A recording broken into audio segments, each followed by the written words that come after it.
एक उदाहरण बताते हैं, कबीर परमात्मा का एक साधक था। हम कैसे साधक हैं, हम भगवान के ज्ञान को अवश्य सुनते हैं लेकिन मनमुखी तुरंत हो जाते हैं। अब वो साधक घर छोड़ के जंगल में पहाड़ पर जाकर बैठ गया और वहां दिन रात भक्ति कर रहा था, साधना करता था। एक दिन वो क्या करता था, वहां से नीचे उतर कर आता था। एक सरोवर था नीचे, थोड़ा पहाड़ से नीचे की तरफ, पहाड़ी पर ही था, बना हुआ था, लेकिन वो और ऊंची पहाड़ी पर रहता था। वहां आकर स्नान करता था और जल भर ले जाता था अपना करमंडल में।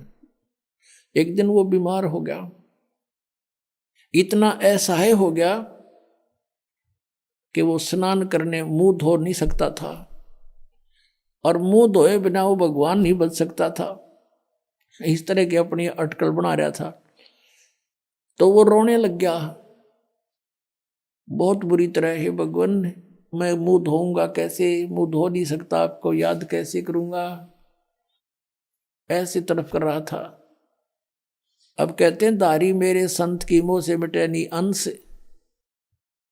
अब उसके लिए परमात्मा ने क्या किया, इतनी जबरदस्त वर्षा कर दी कि पूरी पृथ्वी पर जल ही जल हो गया, कम से कम 200 400 फुट ऊंचा। और फिर वो जल उस पहाड़ी के निकट पहुंचा जहां वो संत बैठा था। इतना निकट कर दिया वो जल कि उसने ऐसे देखा, अरे जल यहां आ गया, अरे वर्षा इतनी अच्छी होगी। और उसने फिर मुंह धोया, मुंह धो के पानी पिया। फिर उसने देखा कि ये तो सब कुछ नाश हो गया, प्रलय होगी।